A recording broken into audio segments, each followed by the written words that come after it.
Hello students, हम आपका chapter rational number जो कि क्लास 8 का है, हम इसको पढ़ा रहे हैं। आपका फर्स्ट चैप्टर है। इसको पढ़ाने के पहले हम आपको कुछ बेसिक कंसेप्ट देना चाहते हैं। जैसे आपका डिजिट्स है, तो 0 से लेकर और 9 तक टोटल 10 डिजिट्स होते हैं। स्मॉलेस्ट 1 डिजिट नंबर 0 होता है और लार्जेस्ट 1 डिजिट नंबर 9 होता है। इसी तरह स्मॉलेस्ट 2 डिजिट नंबर 10 और ग्रेटेस्ट 2 डिजिट नंबर 99, और उसके बाद आपको 3, 4 का आप स्वयं बना सकते हैं। अब आपका है natural number. All counting numbers are called natural number. देखिए, काउंटिंग नंबर यानी कि गिनती की संख्या 1 2 3 4 डॉट डॉट डॉट इन्फिनाइट। ये जो सिंबल है ये इन्फिनाइट का है, इसको ध्यान में रखेंगे। Smallest natural number is 1 and largest natural number is infinite. अब हम देखते हैं होल नंबर्स को। होल नंबर्स का डिफिनेशन होता है all counting numbers together with 0 are called whole number. 0 1 2 3 4 dot dot dot infinite. यहाँ ये 0 से शुरू होता है होल नंबर्स, तो हम कह सकते हैं smallest whole number is 0 and largest whole number is infinite. अब आता है इंटीजर्स। इंटीजर्स का डिफिनीशन होता है all counting numbers 0 and negative of counting numbers are called integers. अब देखिए यहाँ -3, -2, -1, 0, 1 2 3 ये सभी आपका इंटीजर्स है। अब हम इंटीजर्स में स्मॉलेस्ट इंटीजर की जब बात करते हैं तो वो भी इन्फिनाइट होता है, यहाँ पर दिखाया गया है। और लार्जेस्ट इंटीजर की बात करते हैं तो वो भी इन्फिनाइट होता है, क्योंकि हम 0 के लेफ्ट साइड जब इंटीजर को देखते हैं तो ये डिक्रीजिंग ऑर्डर में जाता है, यानी कि एक एक घटते जाता है, और 0 के राइट साइड में एक एक बढ़ते जाता है, यानी कि इंक्रीजिंग ऑर्डर में जाता है। अब हम देखेंगे फ्रैक्शन।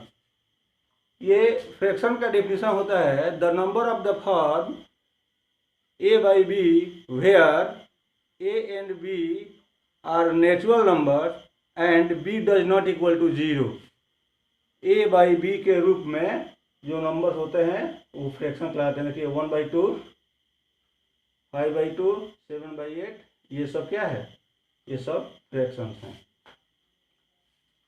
फ्रैक्शंस के कई प्रकार हैं जो आपको पिछले क्लास में पढ़ाए गए हैं।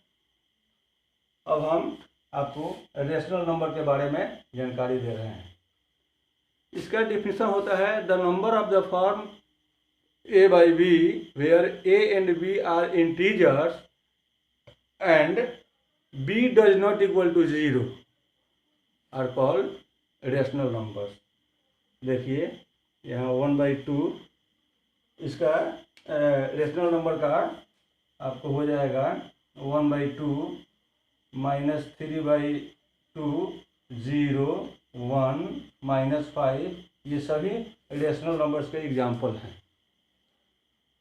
अब आता है रेशनल नंबर दो भाग में बढ़ जाता है। एक हो जाता है पॉजिटिव रेशनल नंबर, जैसे 1/2 है, -3/5 -5 है, तो ये पॉजिटिव रेशनल नंबर हो गया। ये -3 और -5 है तो माइनस माइनस कैंसिल हो जाएगा, आपका 3/5 बच जाएगा, इसलिए हम इसको पॉजिटिव रेशनल नंबर कहेंगे। और बाकी जो भी प्लस में रेशनल नंबर लिखे जाएंगे वो सभी पॉजिटिव रेशनल नंबर होते हैं। अब हम आपको आगे, अब देखिए आपका पॉजिटिव रेशनल नंबर हो गया। अब आपका है निगेटिव रेशनल नंबर, और इसे -1/2, -3, 5/-8। यहाँ डिनोमिनेटर में माइनस लगा हुआ है, यहाँ न्यूमरेटर में माइनस लगा हुआ है। तो इस टाइप के जो आपको रेशनल नंबर्स मिलेंगे वो आपको नेगेटिव रेशनल नंबर कहलाते हैं। अब है इक्विवेलेंट रेशनल नंबर। तो यहाँ पर एक रेशनल नंबर है -2/3।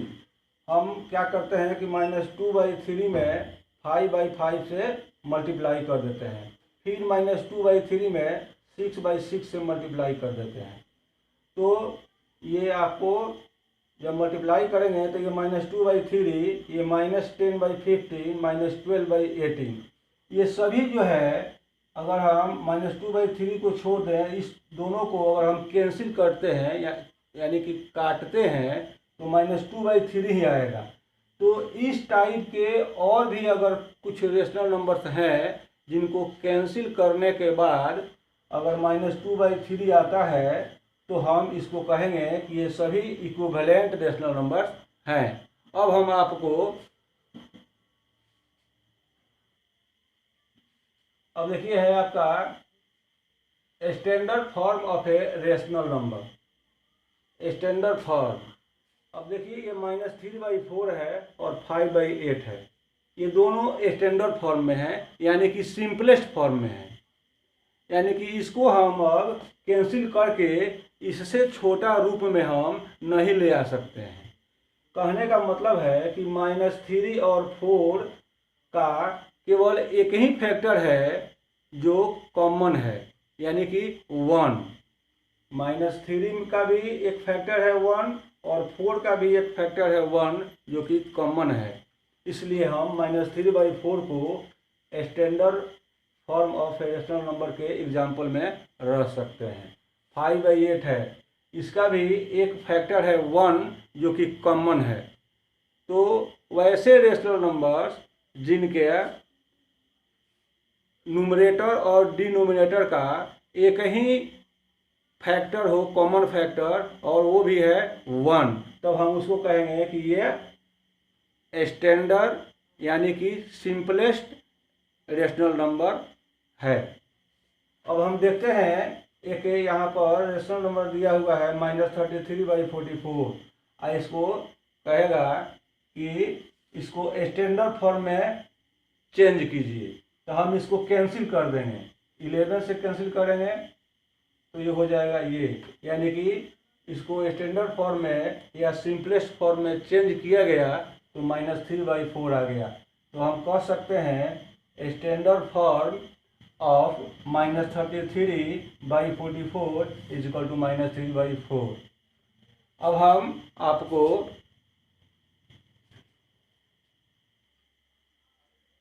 अब देखिए कंपैरिजन ऑफ रेशनल नंबर। दो रेशनल नंबर दिए हैं तो हम कैसे उसको समझेंगे कि कौन बड़ा है और कौन छोटा है।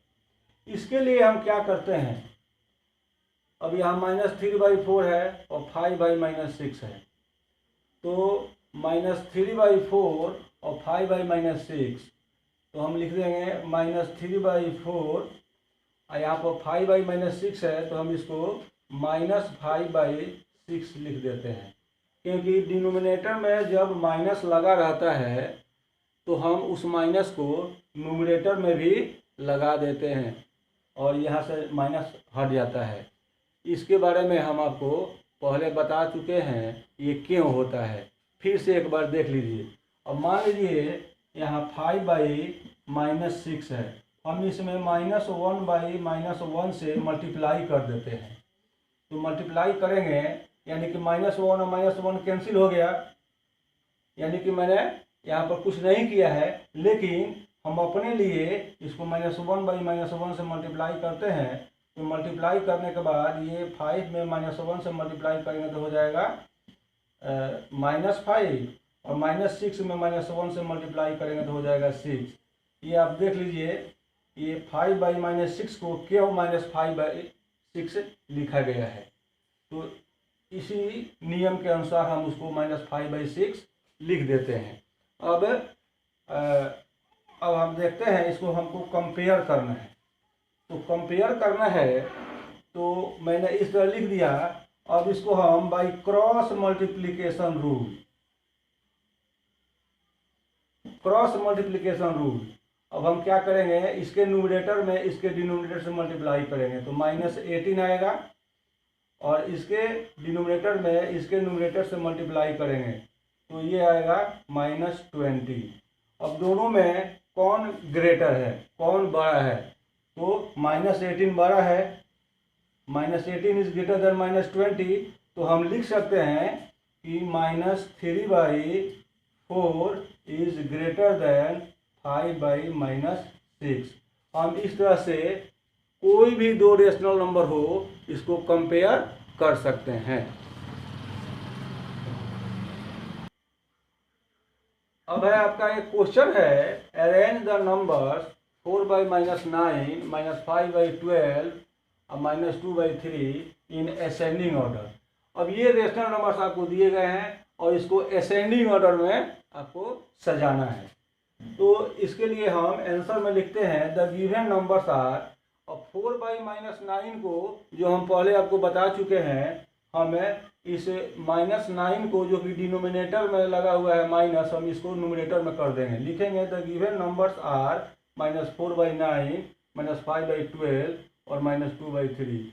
हम इसको इसलिए भी करते हैं क्योंकि डिनोमिनेटर में हमारा सभी में प्लस आ जाए ताकि हम एलसीएम निकाल सकें।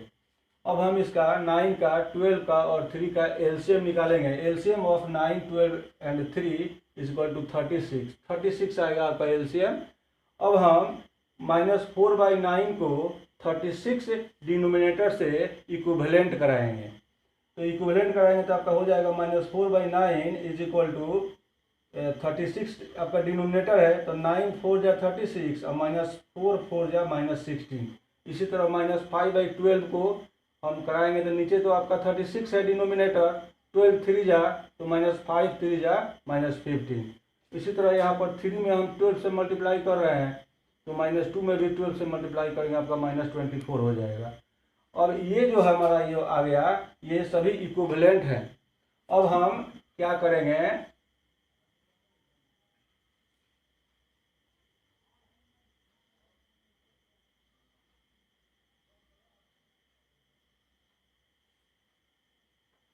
अब हम क्या करेंगे इसको, अब देख रहे हैं हम कि ये हमारा, इसको हम असेंडिंग ऑर्डर में करेंगे।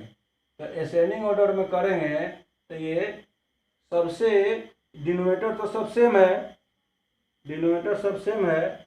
ऊपर में जो सबसे बड़ा होगा, जो सबसे बड़ा होगा हम उसको लिखेंगे पहले। तो हम लिख देंगे इसको,